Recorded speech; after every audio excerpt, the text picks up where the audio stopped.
Hello friends, welcome back to Nalli Sundar's kitchen. இன்றைக்கி நம்ம பார்க்கக்கூடியது தை 1 வீட்டில் வந்து பொங்கல் வச்சு நாங்கள் சாமி கும்பிட்டோம். அதுக்காக இந்த குட்டி குட்டி கோலங்கள் எல்லாம் போட்டுட்டு அதுக்கப்புறம் சர்க்கரை பொங்கல் வந்து வைக்க ஆரம்பித்தோம். இந்த வருஷம் வந்து நாங்கள் எப்போவுமே வந்து ஊருக்கு போவோம், நேட்டிவ் வில்லேஜுக்கு. இன்றைக்கி இந்த வருஷம் போகலை, வீட்லேயே தான் நாங்கள் பொங்கல் வச்சு சாமி கும்பிட்டோம்.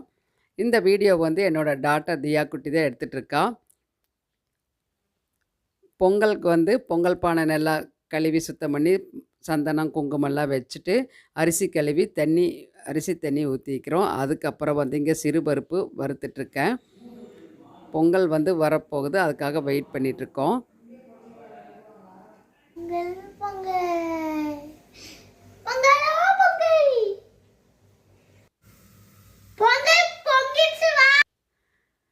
பொங்கல் வந்து சூப்பராக வடக்கு திசை கிழக்கில் வந்து பொங்கிடுச்சு. அவர், பாப்பா, நான் எல்லாருமே அரிசி வந்து வச்சு சாமி கும்பிட்டுட்டோம்.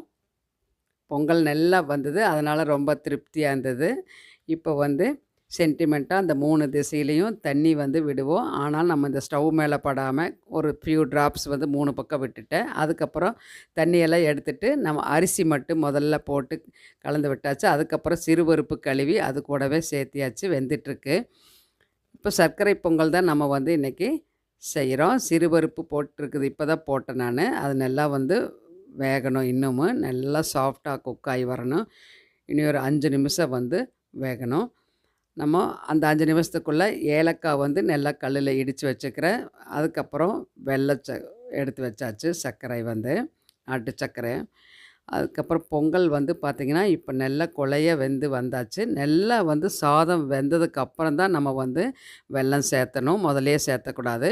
இப்போ நாட்டு சர்க்கரையும் வெல்லமும் பாதி பாதி நான் சேர்த்திக்கிறேன். அதனால் வந்து கரைச்சி வடிகட்டி ஊற்றிக்கலான்ட்டு கொஞ்சம் போல் தண்ணி விட்டு நல்லா வந்து கரைச்சாச்சு. வெல்லம் கரைஞ்சி இந்த மாதிரி கொதித்து வந்தால் போதும். நல்லா பாகுபதம் வேண்டியதில்லை. இந்த அளவுக்கு நல்லா வந்து கரைஞ்சி நல்லா திக்காக வந்தாச்சு பாருங்கள். திக்காக வந்தால் தான் நல்லாயிருக்கும், தண்ணி மாதிரி இருக்கக்கூடாது. இப்போ வந்து இதையே வடிகட்டிக்கலாம். வடிகட்டிட்டு அந்த சர்க்கரை கரைசலை வந்து இதில் சேர்த்திக்கலாம். பொங்கலில் சேர்த்து நல்லா கிளறி விட்டுடலாம். இந்த மாதிரி வந்து நான் வந்து இன்றைக்கி நாட்டு சர்க்கரையும் வெல்லமும் பாதி பாதி சேர்த்திக்கிறேன். அதே சமயத்தில் நல்லா சர்க்கரை மட்டும் தனியாக வேணாலும் நீங்கள் சேர்த்தலாம், நல்லாயிருக்கும். எல்லாமே நல்லா சூப்பராக கலந்துருச்சு. நல்லா வந்து இந்த கன்சிஸ்டன்சி இருந்தால் தான் நல்லாயிருக்கும். இப்போ வந்து பொங்கல் வந்து ரெடி ஆயிடுச்சு. ஏலக்காய் வந்து நான் அந்த தோலோடவே சேர்த்திக்கிறேன். அப்போ வந்து ரொம்ப ட்ரெடிஷ்னலாக இருக்கும், நல்லாயிருக்கும். அதுக்காக வந்து கல்லில் இடித்து அப்படியே போட்டுக்கலாம். நீங்கள் ஏலக்காய் தூள் வேணாலும் நீங்கள் சேர்த்தலாம். இப்போ வந்து சிம் பண்ணி வச்சுட்டேன். அதுக்கப்புறம் பக்கத்தில் ஒரு கடாய் வச்சுட்டு ஒரு 100 ml மேலேயே வந்து நெய் சேர்த்திக்கலாம்.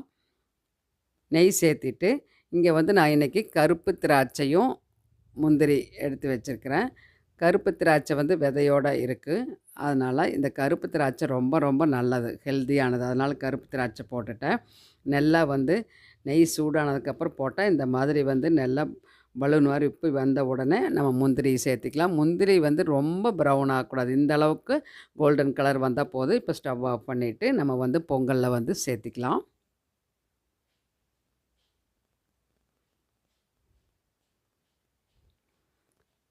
பொங்கலில் வந்து முந்திரி திராட்சை வந்து சேர்த்தியாச்சு. இந்த டைமில் நீங்கள் பச்சை கற்பூரம் இருந்தால் கொஞ்சம் போல் சேர்த்தலாம். நான் வந்து இன்றைக்கி சேர்த்துல, வேண்டான்னு சொல்லிட்டாங்க, அதனால் நான் சேர்த்துல. இது கலந்து விட்டாச்சு. கலந்து விட்டுட்டு திரும்ப ஒரு டேபிள் ஸ்பூன் நெய் விட்டுக்கலாம். மேலே வந்து நெய் விட்டுக்கலாம். நெய் விட்டுட்டு ஒரு லிட்டு போட்டு விட்டுடலாம். ஸ்டவ் ஆஃப் பண்ணியாச்சு, சூட்லேயே இருக்கட்டும். ஒரு 5 மினிட்ஸ்க்கு அப்புறம் நம்ம வந்து பவுலில் வச்சு சுவாமிக்கு படைச்சலாம். இந்த மாதிரி தான் நாங்கள் வந்து சர்க்கரை பொங்கல் செஞ்சு தை 1 செலிப்ரேட் பண்ணோம். நீங்களே எப்படி பண்ணீங்கன்னு சொல்லுங்கள். பாய்.